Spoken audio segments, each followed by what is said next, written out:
I'm Amy DeVroon and welcome to Year of the Selfie podcast. 2020 has been a mad year thus far, a year where we've really had to take a look at ourselves. As a self-help nut, this hasn't been hugely out of the ordinary for me, but what has been so unusual is watching an entire creative industry grind to a halt in front of my very eyes.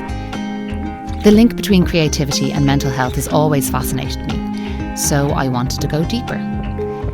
In a world where we so often equate success with fame, it can be easy to forget the reason behind it all. Creativity. This unique, inexplicable gift. The thing we do where we lose all sense of time. The thing that lifts our hearts even in the darkest of moments. The thing that many of us feel we were put on this earth to do. So every week I'm going to talk to my guests about just that. Their creativity. Their highs and lows, and where they find their creativity when it feels like there's nowhere to put it. On today's podcast, we have none other than Irish producer and all-round Wonder Woman, Kathryn Kennedy. She is such a lovely soul, and I think you're going to get a lot from this. So get comfy and enjoy.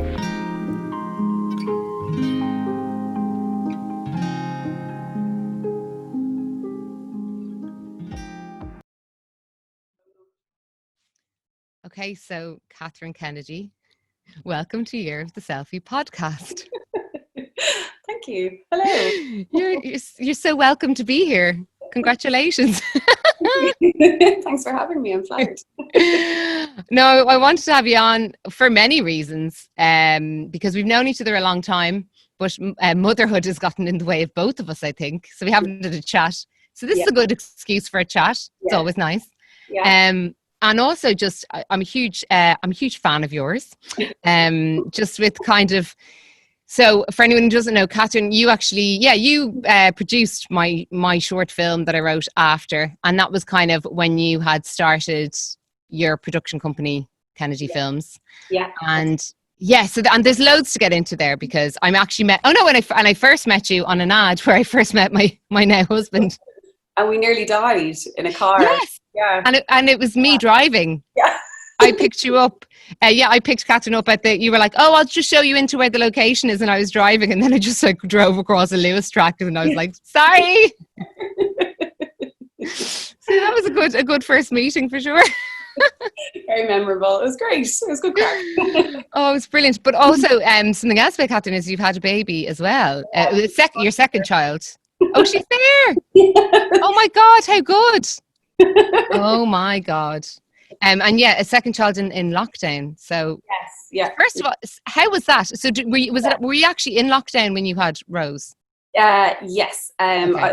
It was actually the week that the 70-year-olds were all told they had to cocoon. So oh my God. It was I live in Louth, and we were having a baby in Dublin, and I had a C-section, so I was in hospital for 5 nights, and my husband couldn't come in to see, or my son couldn't come in to meet his sister. Oh. And then the night that we were leaving, we were going to go to my parents in Dublin and just swing in and introduce them to the baby. But it was just at that moment that lockdown was, or the 70-year-olds were told to cocoon. And my mother isn't 70 yet. My father, she killed me for in that bracket. But my dad is, and so he couldn't meet, or they couldn't meet their grandchild. So oh my God. Yeah, it was. And how was it? Because if you've had, because if it's your second, this is what I think about my experience of the first, and I know it's not everyone's experience, but it's this oh my God, floating on a cloud, never known such joy. I know other people don't have that experience. So nice. Did you have that kind of first time round, and then with this second time round, how is that? The first time round was a total car crash for me. Oh really? Okay. Well, no, it wasn't. It was lovely, but it was tough. And what I really liked this time round, what was hard this time round was my partner wasn't allowed in for the whole pre-labor, which took me ages. I won't get into all the personal details of that, but and so he was in a car on Holles Street. He couldn't go to a cafe or anywhere because it was all shut down. Waiting to be told that he could come in, kind of thing. So that was a bit tough. Primarily because I lost my phone charger and I forgot to bring stuff with me to read, and so I had no music and all that. Oh my God! That kind of little blue curtain box trying to get into proper labor, it was a bit like arduous. Yeah. But the really nice thing about it was the quiet in the ward afterward. Now, if it was my first baby, there were times where I really just wanted someone to hold the baby, but the midwives were really good, and they told her if you just needed, I don't know, to go to the toilet or, you know, something like that, and you'd no one there with you. It was daunting, and you're recovering, you know.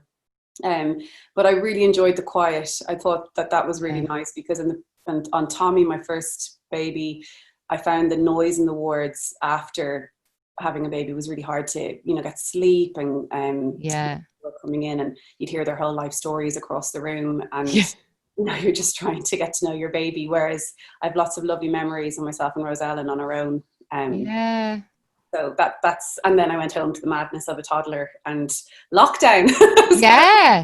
And have you kept working throughout? Like, did you? Because there's just no. Well, my experience again different, but like I had no maternity leave really. You know, like I was kind of. It's hard for self-employed. I am on a maternity leave. But you know, emails do come in, and you know, there's certain things that you can't miss. You know, like a finance market that would come up. That you like, you know, if you miss that, then you're pushed out to the next one. And so but I am on a sort of a maternity leave, if you know what I mean. It's as much as any self-employed person can take, you know. And come here to me, how is it having two? I'm so intrigued. Like in terms of work, right? Because I'm terrified. I'm like, oh God, if I ever have a second, I'm going to be like, oh God, you know. Did you freak out the first time about work? When you were pregnant, going like, I can do it all? Because I definitely did that. Yeah, like I think I kind of just brought him everywhere with me. He was on 12 airplane flights in his first year of life, going to finance markets and stuff. And I mean, generally, I think if you kind of say this is how I'm doing it, people don't really. I did get a few comments at a market from women mostly. Men never really said a word. They just got on with it. But generally, women are harder on you than men in a weird way. But overall, I found that because this is the way I was doing it, people just accepted it, and you know, he was great. But it is tough. I'm not going to say it's plain sailing. You know, bringing a baby to work and then, you know, where I live, there wasn't much childcare for children under the age of 2. I think it's all preschools around here. There's not much by way of like, so I had to drive a long distance to get him into creche when he turned 1. Well, that was kind of tough. But I mean, everyone has it tough, I think, as a parent. I think we're not set up. Parenting is, I don't know, society isn't really set up to support parenting the way it should be. You know, particularly when you're expected to go back to work after 6 months, and you sometimes just have to. But it's not very baby friendly or family friendly or parenting friendly. So I think there's a long way to go. I don't know what the answers are, but you know, but yeah, I did feel as well like that I didn't really want a lot of people to know that I'd had a baby necessarily. Rosellen is joining us here, and oh my God, she's so cute. She's so cute. Oh my God, not a bother. She'd sleep for this, but no, she's no, she's here. She's present. She's very good. Anyway, I'll stop waffling. Oh no, that's good. With the women thing, do you think it's something like letting this, like people are like, don't let the side down, like we've come this far or something, or like, I always wonder, is it a bit of that, like, you know, kind of like you're letting the side down. Maybe that's some women's thing. What did I feel? I think that it's just like when I became a mom, I learned things about motherhood that I never would have known about if I hadn't gone through it. And I think I learned a lot more empathy for women and for women's situation than I would have done otherwise. So, I mean, people were making jokes like, oh, sure, he's half reared. He was only like 5 months old, you know, or 6 months or something in Berlin Film Market. Why aren't you leaving him at home, kind of thing? And he's so small and he's being breastfed. And I mean, so the alternative is that I bring a pump to this market and I have to run off to a toilet every, you know, hour and all that. So just bring the baby, have him sleep in the buggy and like get on with it, you know. So, but a lot of people have And another woman was saying, God, why would you bring a baby to such a busy place like this? And it's like, well, why would you bring a baby on a train or a bus? Yeah. Or to a shopping centre. like so there's kind of this weird level of judgment. I think society as a whole is quite hysterical about parents and mothers and people's places. And like, babies are individuals as much as their parents are. And, you know, we all parent in a kind of custom made fashion to our own personalities and our own children. And, you know, there's nothing that one size fits all that I think people expect of you, you know? Yeah, no, that's so true. The thing about having more empathy for women, oh my God. Like, I had sisters and nieces and nephews, you know, but oh my God, when I had Billy, I just realized, oh my God, like such a different level of empathy and going, no, we can't judge that person. Oh my God, no, we couldn't, you know, whereas before you have a child, sometimes you're like, if I'm on a plane and a child's screaming, I'm going, oh gosh, oh my head. Whereas now I'm going, those poor people. Oh, like it's completely different. Yeah. But I just want to go back as well to, so what really struck my mind when I was thinking of creativity, mental health, all that, and why you came to mind, is when I was thinking about just before you set up Kennedy Films. I remember, because I did know you at this point, because I had met you on the commercial. I met you about 2011. Was that when you met Sean? Yeah. And then at some point you went away and went away to write for like. And then what's so interesting, I remember you were like, and then I realized I'm not a writer, which I think is so refreshing. So I wanted to just talk about that for a minute and see like what was the catalyst to make you take a break? Because were you producing commercials? I know you were working for Antidote, like when I met you, but I want to kind of talk through where I started from and then how I got to there. Yeah. And then Can you talk me through that? Because that's just so interesting in terms of kind of like where you were mentally, what the kind of catalyst was. Yeah.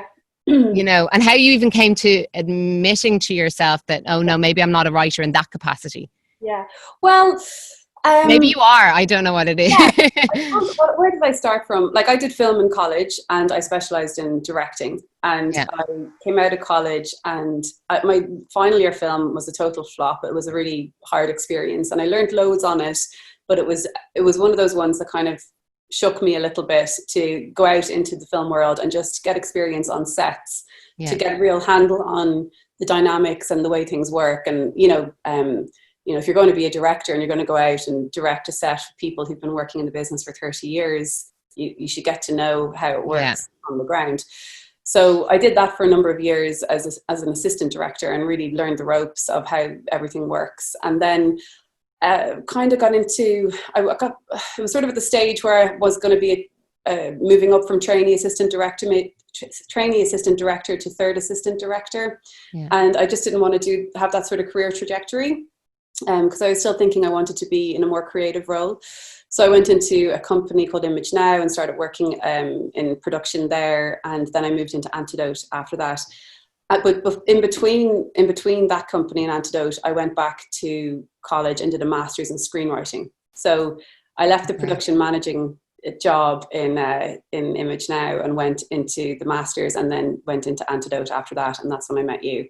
So when I was in Antidote, it was sort of a case of I needed work to pay off student loan and to just kind of, you know, you take a year out and you're paying at the time I had a mortgage and I just had bills to pay and I enjoyed working with Andrew as well and Will. So, and your now husband, Sean. But it got to a point where it was again that sort of thing of that choice of, do I want to be a commercials or digital producer, or do I want to really pursue this creative path that I went back to college to do a master's in? Because I loved the screenwriting master's. And I went away for, actually, it was only 2 weeks in the end. It felt at the time like I went away for an eternity. But was it only 2 weeks? It was only 2 weeks. What? Oh my God. I'm going to turn this podcast off. I didn't even realize.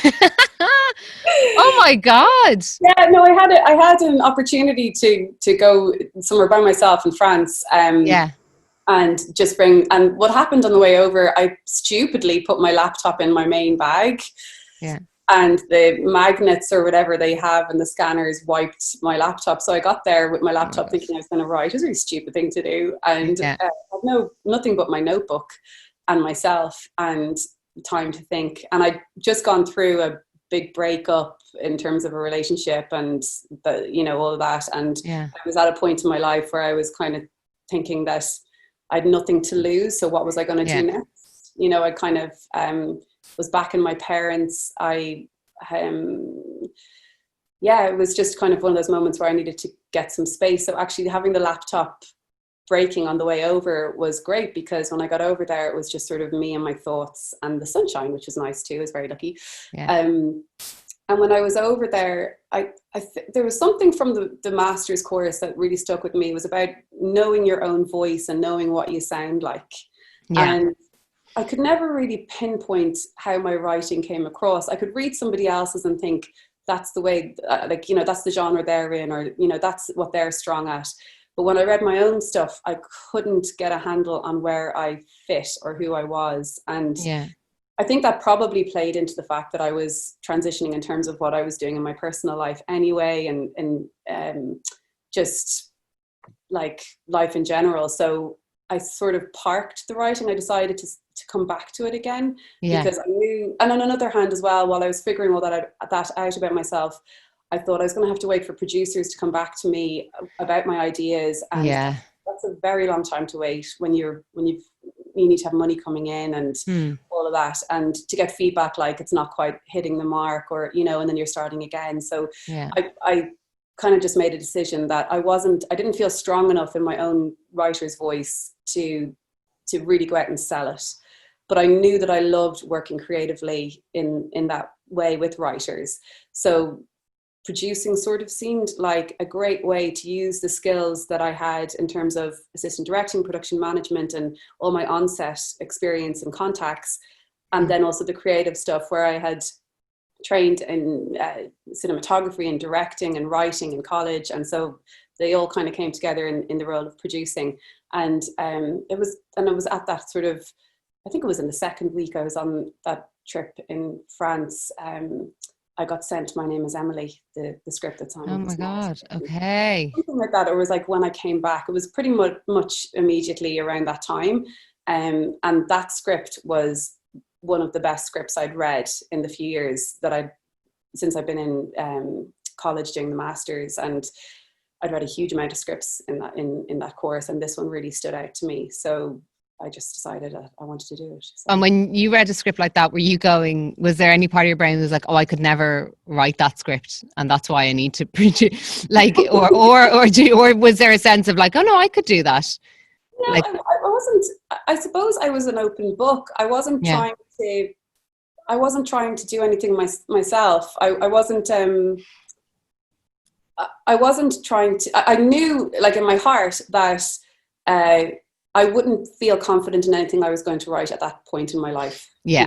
I wasn't, I just wasn't sure what my voice was. And I wasn't sure, I suppose, what I wanted to say yet. Yeah. And I knew I liked certain kind of types of films, and I was drawn to certain aspects of other stuff. And I knew that I could give really solid feedback to people on their work, because people would be very grateful of things that I would have steered them towards or said to them about their work. So I knew I was good at that aspect. Yeah. So I kind of felt that I needed to grow up a bit, or just learn a bit more about myself before I went back to writing, actually. So yeah.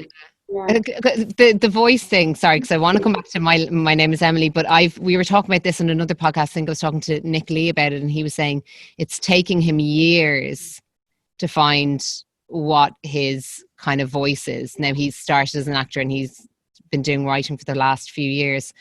Can you even pinpoint with somebody what it is? Like, is it just that X Factor thing, like the goal, just where people are like, oh, it's just a thing, it's a, can you pinpoint with someone what their voice is, or is it very easy to see with other people? Because I always struggle with that when people are like, your voice, I'm going, oh, no, I don't know what that, I don't know what my voice is. No, I don't,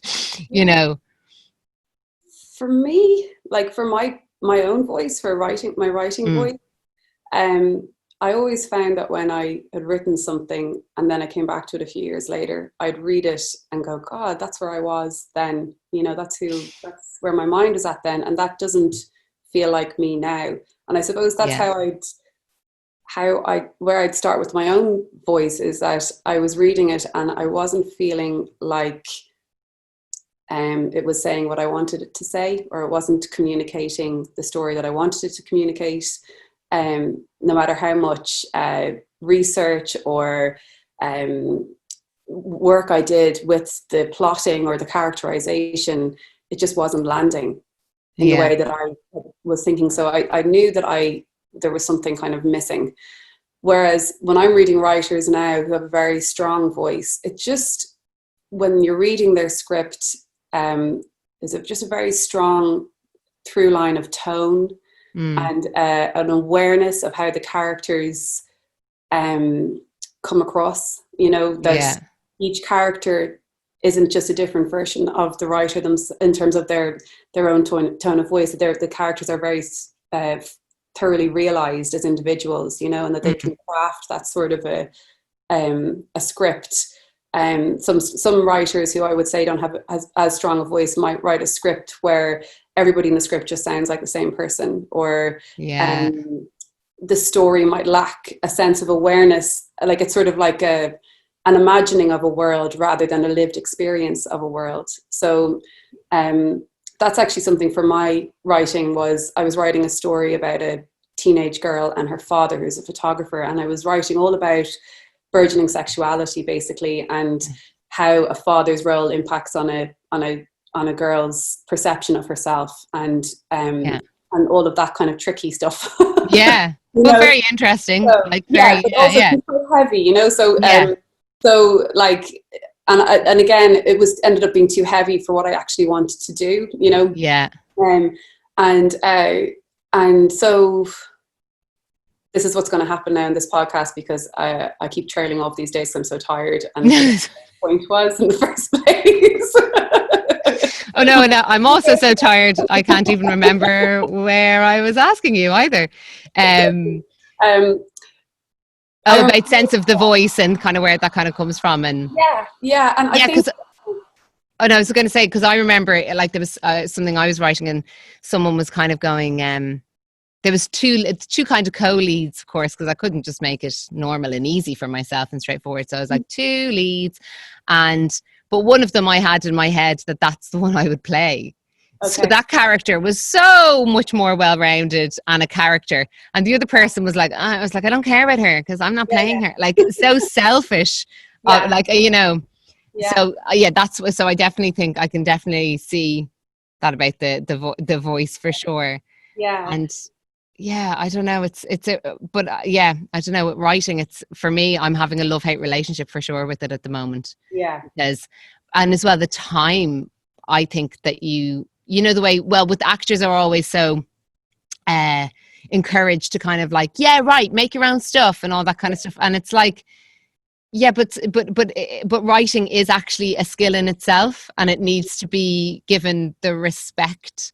And if I'm busy shooting something and then also looking after my baby, I can't really have the time. I don't really have the time to kind of scribble something down. It would be scribbled down and probably pretty bad.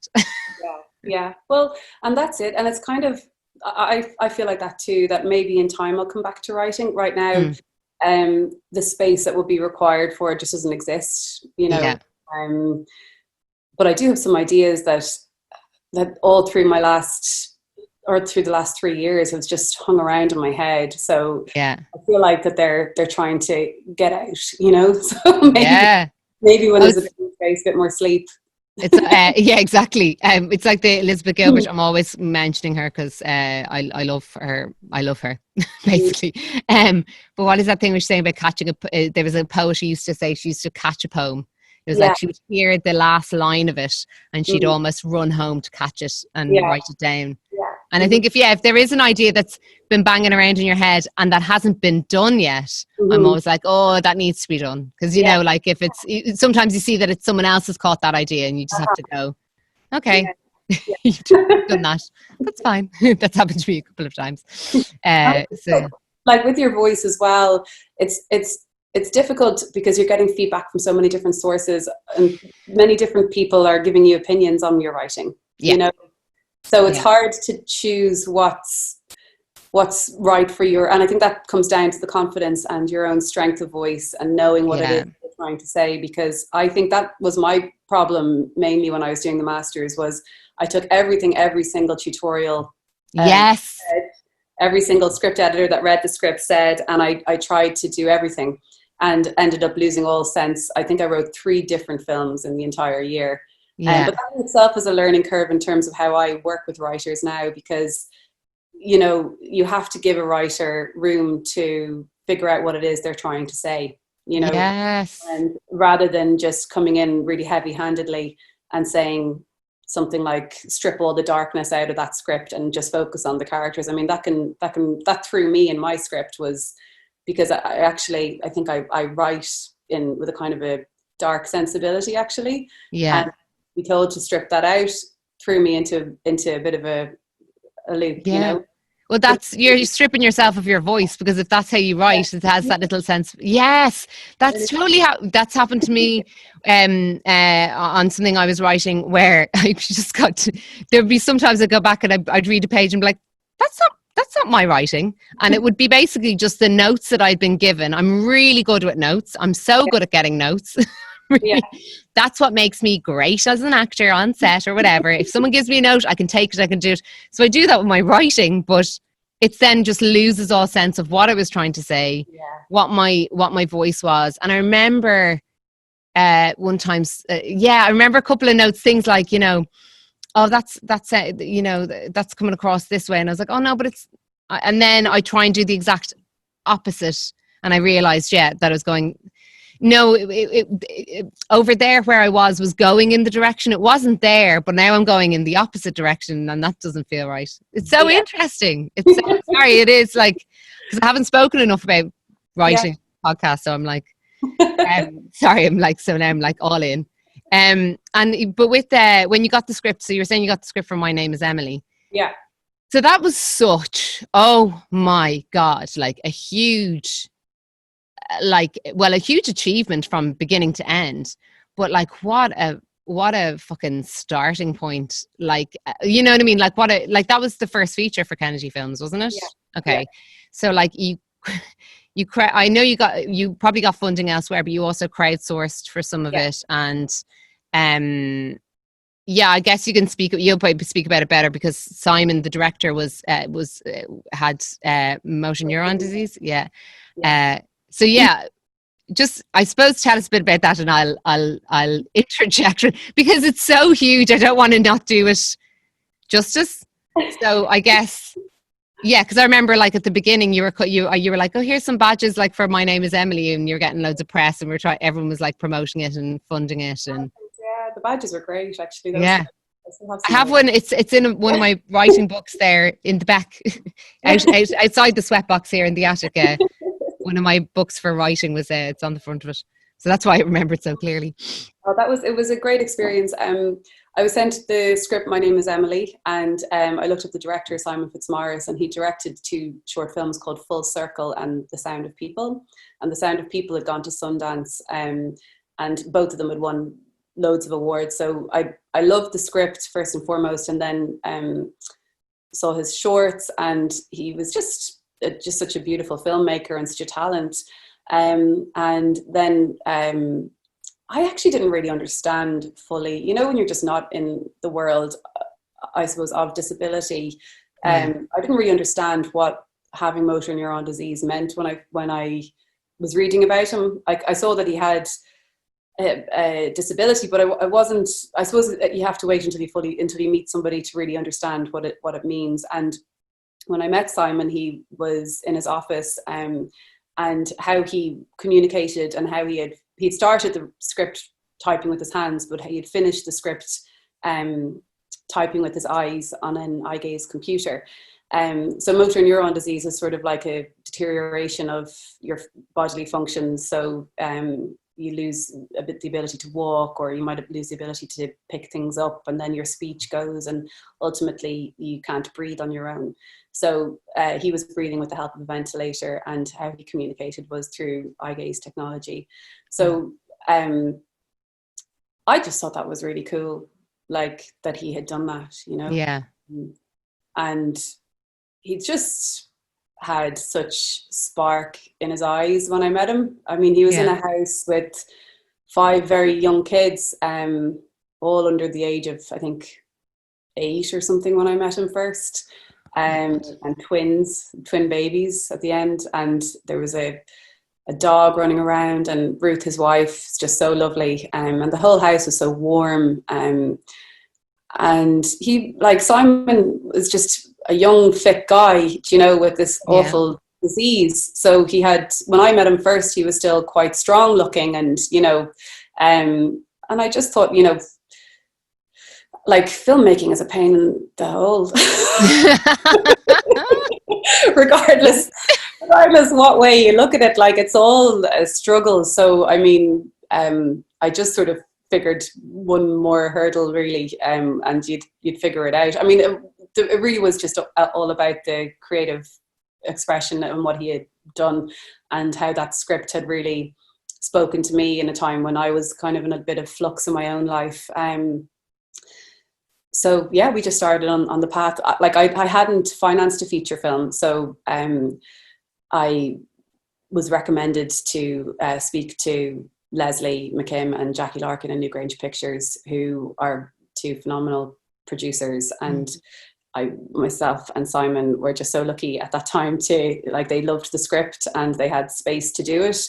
So initially they came on as executive producers, but I was so inexperienced and didn't know my way around the financing world, beyond putting applications in, but just really what it takes to raise the kind of money that we were looking for. Because the budget, the minimal level we were looking for was 2 million to get the film made, and you could never raise that out of one country. So they had the, you know, co-producer contacts in other countries and things like that to harness for it. So we then ended up producing the film together.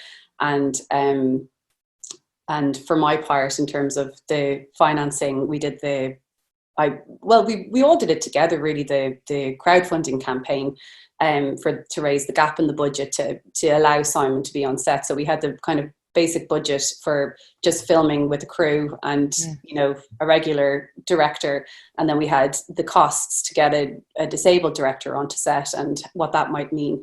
And obviously you're never going to have enough money for that, but that's what we were trying to raise, 200,000, and we hit 110,000 in, it was 120,000 actually in the end, in 30 days. So in 30 days, oh God, I didn't even realize it was that short a time. Yeah, that's incredible. I think I lost my voice and just was so sick. Yeah, I can imagine. The sheer, like, yeah. And I learned so much from Leslie and Jackie. Like building that kind of a budget was no mean feat, and to do it we were all very conscious of Simon's condition, obviously, and you just never know what's going to happen. So we were trying to get it made as quickly as possible, and I think it was in the space of about 2 years, which is very unusual for a film of that level, you know, to raise that kind of money. So yeah, we were really lucky to work. And was there ever an option that he wouldn't be on set, like, as in that someone else would kind of direct it and he would oversee it in some capacity, or was this kind of like it was just no option, he had to be on set directing it? With COVID, like, it really makes me think just about Simon a lot with how everybody's doing things remotely, because we did look at Simon being at home and remotely working with the set, so having that kind of 4 or 5G connection to something on set, you know, where he could watch what was happening. And I mean, directors of commercials do it around the world, where they are directing stuff in the middle of Africa and they're in America or whatever. But we just didn't have I think the budget, and then also just the capacity in Ireland. I remember we were talking to Wicklow Broadband at the time, and lots of kind of tech companies, and trying to figure out, could we make that sort of thing work. But ultimately, we did have a support director in Liz Gill, who is a phenomenal woman. She had directed films before, but she was sort of that unique personality where she could put her own creative vision for it, not so much to one side, but that she could allow Simon to put his print on the film, if you know what I mean. Like she took everything he said. She was also an AD. I think she's a producer now. So she had been always working with directors too, I think, in her career. So, because we talked about many different directors, and we kind of concluded that it would be really hard to have somebody who had a very strong idea, vision, for example, like having Lenny Abramson beside Simon. You couldn't really have him there and not be Lenny's film. Yeah, so of course. Really very unique in how they were going to approach that partnership. And Liz was amazing. She really gave it her everything. You know, she was tireless. And I mean, when you think about how we all work with emails and all that sort of stuff, like we all fly off one sentences to each other asking questions. And for Simon to open one of those emails and to answer that question takes a lot of time. So, you know, Liz was really invaluable in terms of answering questions from the crew and all of that. So yeah, it was a huge task, but great team. This is what I think this is my perception of you. I always think you're quite heart-led, like, you know, and is that how you approach your work? Because I really genuinely think I'd say there's other producers, well, I'm sure there was, but I'm like, there's a lot of other producers that would just go, no, that's too hard. Sorry, I can't. But I feel like if you see something in a piece of work, you'll be slightly heart over head. Would that be accurate? To the detriment of my pocket. I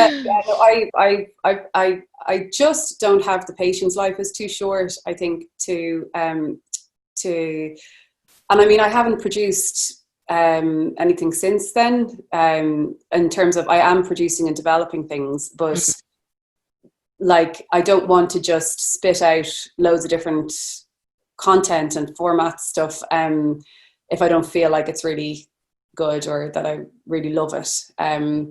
So that's what I hope I can continue to do. And in terms of with My Name is Emily, so like obviously that came out, and what, like, I mean, in terms of, well, were you happy when it came out? Were you kind of like, was it all worth it? And I don't mean in the like, or was it one of those things where it was like, oh yeah, like it was a huge success, like for the company or whatever, but it may not have gotten the same success in the cinema, or, you know, what, like, how did it, or did just kind of the pleasure of having it, I don't know any of the numbers on My Name is Emily, I'm just asking, but as in, like, it was the pleasure of doing it, like, or were you just exhausted?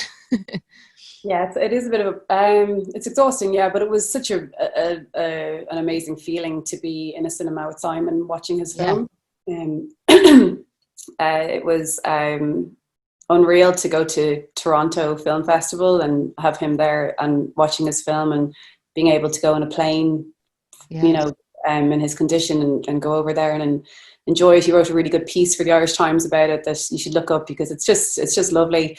There was always just a feeling of just joy and happiness that it was. I think Simon had to make compromises in terms of his vision for the film, and in some aspects, you know, we didn't have any time on set, you know, to take loads of different, like, he was also a first-time feature film director, so you can imagine the nerves of that, and then being on set with a crew, and you can't physically move either, so he couldn't run in and out to the actors and go, that was brilliant what you just did there, or you know, like having a director that can go out and be the energy and kind of, you know, all that sort of stuff. So that was tricky for everybody, cast and crew and everything.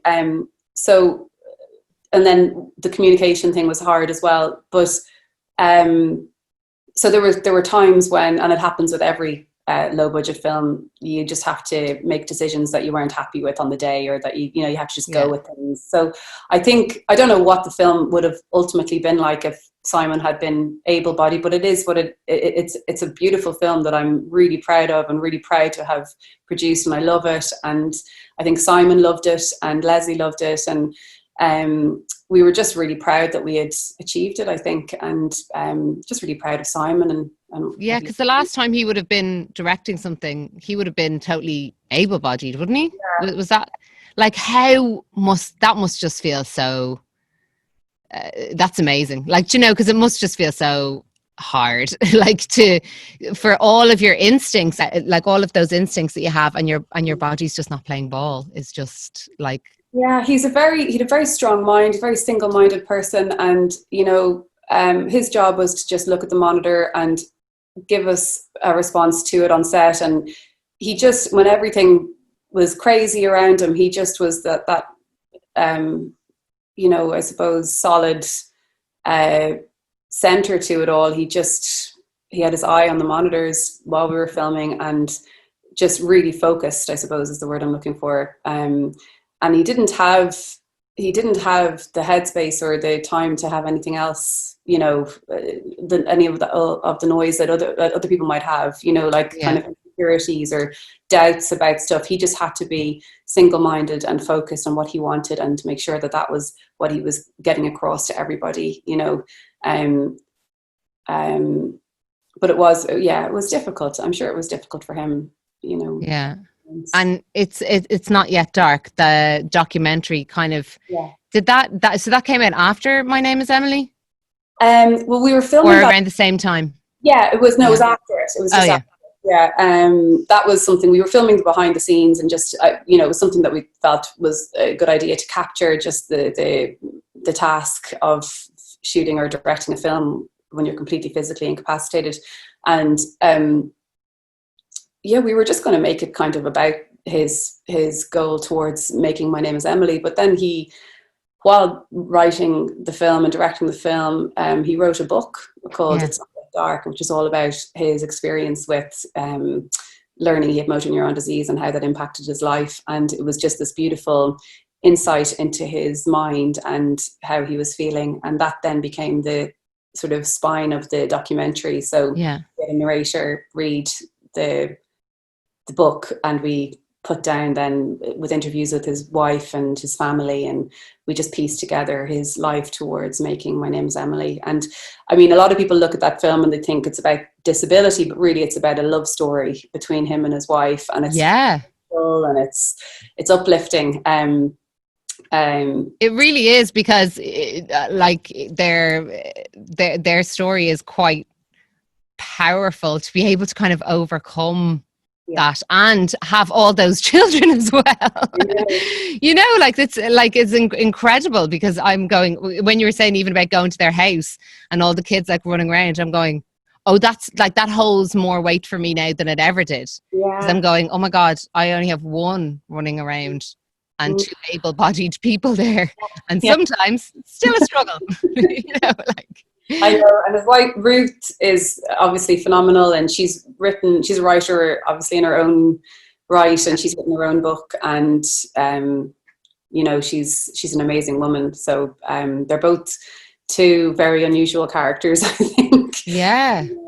And so Simon passed away I'm not sure when he passed. I'm not sure. 17. Yeah, in October. How, like, without going to, just to ask it, like, how does that feel? Because I feel like you were so instrumental in a very pivotal point in his life, something that like he really wanted to do, and you almost helped him. I mean, helped him give birth to something, his creation. And so how did that, is there a sort of a bittersweet, when someone passes away like that, it's happening. But how did that feel? Obviously it was very sad, tied up in that. I'm just trying to kind of get into what that is. Is there almost is there a piece, because you go, well, I helped that thing, or is there still a like, oh shit, we could have done more, you know? Yeah. I mean, yeah, there's always the, we could have done more for sure. Yeah. And I nearly feel like if he was still around now, I'd be doing little short films with him, or, you know, something like that, you know.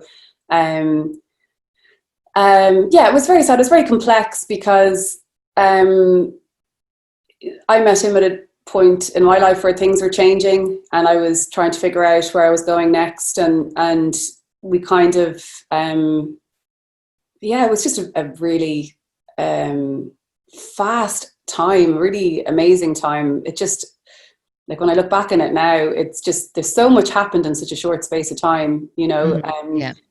I feel very sad that I can't sit down and have a whiskey with him in his room in his house, where he watches his movies, or just kind of reminisce with him about how crazy that was, being up on a cliff, like in the middle of September, filming with you know, a mad crew all around, you know, and I do think about him often, and I think I obviously would have loved to have continued that relationship, and like all of that, and I do feel proud that all of us as a team, got his film made, you know. It's something I'll always feel proud of, but I also feel very grateful that you know, that it came to my lap, and that I got to do it, you know. I like, you know, it helped me with my career as well, you know. It wasn't just about getting Simon's film made. It was my first feature film too, and I learned so much from the experience, and from working with Leslie and Jackie, and so it really shaped me in terms of how I now produce and how I work with people. It was a really intense, steep learning curve, you know. Yeah, it was quite. Yeah, it was a lot. It was a lot for a first feature. Yeah. And in terms of that kind of turning point, because there was so like that turning point when you were, I feel like you turned 30 at that point as well. Did you? Would that be accurate? Because I just remember I turned 30. Oh yeah, it was around. Yeah, it was like you. It was around that time that there was a relationship breakup, and then you went and you were doing writing, and then you set up this. I mean, was that and you were, as you say, you were back in your parents. So like, was that just this massive, was that just that real ground zero point in your life? Because I feel like I had one of them when I came back from London, for sure. Where you're sort of like back in your old room. And for sure. Can you even remember that time, or does it feel so far away from you now? Well, I mean, like, I'm now 38 and I've had 2 kids, and I live miles away from there now. Yeah.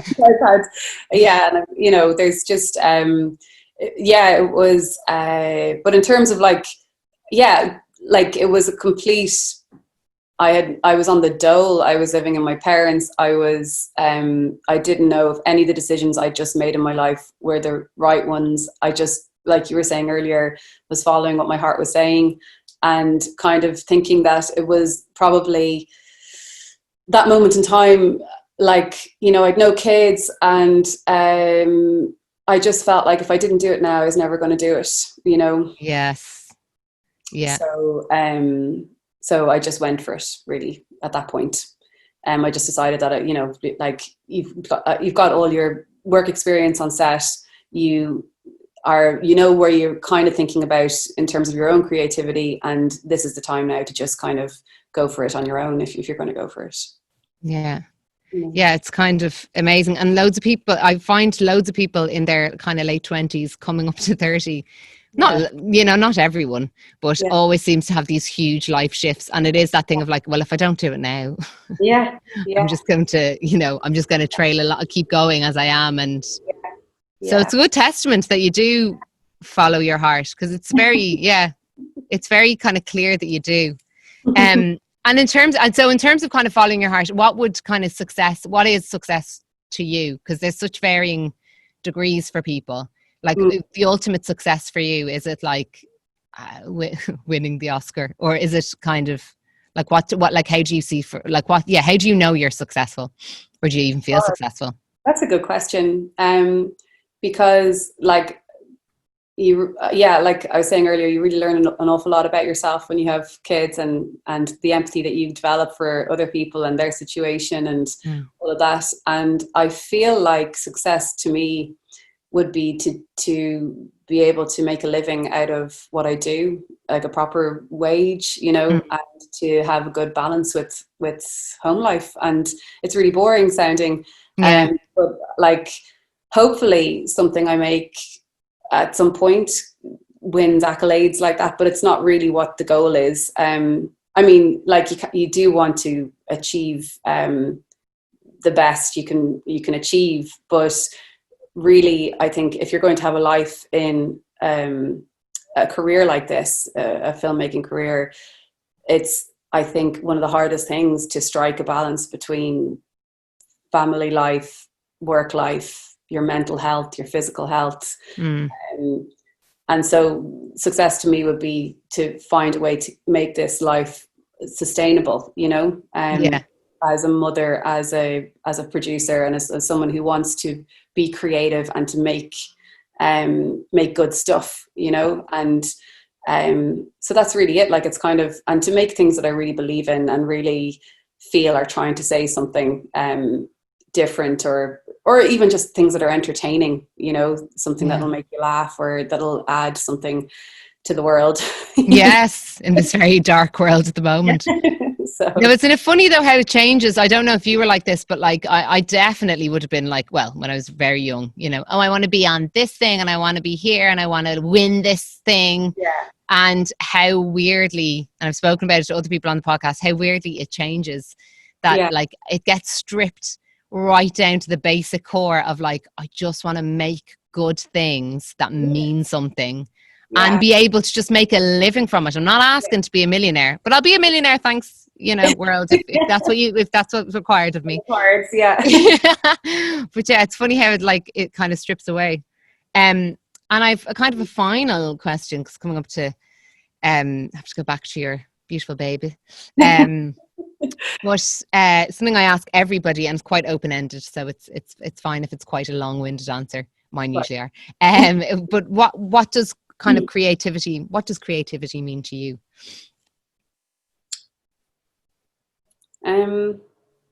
What does it mean to me? Yeah, I loved your facial expression. Go watch the YouTube video, people. Did I make a weird face? Yeah, you did a real right, okay, here we go. I've come so far, and the stupid cow asked me this question.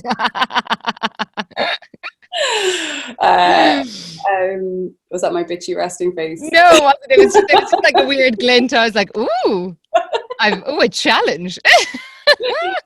What does creativity mean to me? It's so funny, because it's sort of like just a partner that's with you all the time, isn't it? It's just always there. So it's just a part of you that is it's at the moment for me, it's kind of constantly nagging me, because I'm not getting to explore the ideas that I have. So it's sort of like this little voice that won't go away. Yeah. So I have to listen to it.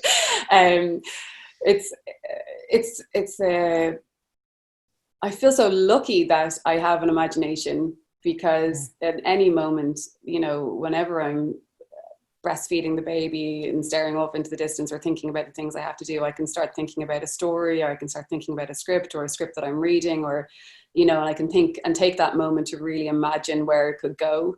And so it's almost like a meditation, having that sort of mind where you can be creative with stuff. And I really hope I always have it, and I don't want to lose it, and I want to use it. And I feel that everybody, if they have those sort of voices in their head,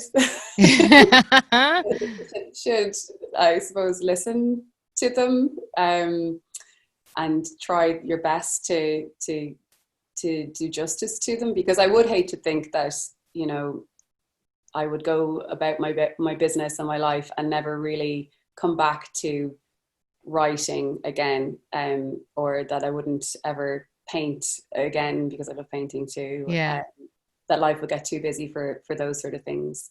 So I think it's sort of like I think for me, it's probably like exercise. You know, you have to make the time for it. So, and for your own mental health, you should make sure that you do it, have some moments of it every single day. And I'm lucky in that my job does allow me to do that every single day. Yeah. I don't really know if that answers your question. No, it does. It's funny because I love the question because everybody says pretty much says the same thing, but everyone says it in a different way, which I always find so fascinating. And it's because it's like it's the place where you lose all sense of time. It's part of you. It's something you feel so lucky to have, you know. And but how I love how everyone describes it, because it makes me be able to refine how to describe it myself, because I'm always like, I can't describe how great it is. And I get that as well about the niggly, like the weird stalker ex-boyfriend is niggling there the whole time, going like, that idea though. You're going, oh. But yeah, hopefully there'll be more time as life goes on, and then it'll be at the right time as well. I always feel like the stuff that's coming at the moment is the right stuff for now, and then you know that's what I sort of feel about having children and working as a producer at the same time. Like, it's really intense right now because they're so small, but I don't see this as it being the way it is forever, do you know? And I think that it'd be great if the film community as a whole could see parenting and parents who are in the business, you know, that like, while a certain point might be intense and that you might have to take on less stuff and all of that for a little while, it's not going to be the way it is forever. And you know, we all love what we do, hopefully, and like it's I mean, it's a privilege to do what we do as well, and nobody forgets that either. But like you say, everything happens when it's supposed to and at the time that it works for you. Oh, thank you so much, Kathryn. I'm so glad we got to chat. Me too. I don't know if any of that helped. No, I think it'll help loads of people. It's so your story actually is so interesting, and I just think you're such an inspiration, and such an inspiration to women and mothers, because you're so calm. You're just like, yes, just going about your business. No, it's amazing, and that's what I do love about you, and what always resonates with me with you is that you are heart-led in the things that you do and the projects that you choose, and that's why that's why I respect you, because I think that's so nice, Amy. My God. I'm gonna go off on cloud 9 for the rest of the day. Oh, do your little counselling session. Yeah, exactly. Yeah, you're very welcome. Yeah, exactly. I just build her back up now. She's grand. See now and think about that. Thank you so much. Thanks so much. Thank you. I'll chat to you soon. So there you have it, Kathryn Kennedy. What a beautiful person Kathryn is. I have stayed in touch with her since I met her all those years ago, and she's always just been so supportive and so lovely. And what I love about this chat is kind of that conversation of like finding your voice and not being sure what your voice is, and how there are other routes to finding your voice. So she might be producing now, but the writing is always there, and something that she can come back to. And I think that's something that we just forget as artists, because we think we have to have it all, and we have to have it all now. And it's so comforting and reassuring to realise that it's all just happening in its own good time. Kathryn is one in a million, and having known her throughout part of her journey and seeing what she produced or helped produce with My Name is Emily was just such a beautiful achievement, and something I'm glad to hear that she's so proud of too. So if you like the podcast, guys, please subscribe. We're on Apple Podcasts, we're on Spotify, and we're on YouTube. If you think someone else will get something from it, please share, because at the end of the day, that's really the only reason why I'm doing this, is hoping that someone somewhere gets something positive from this. So until next time, have a great day, guys.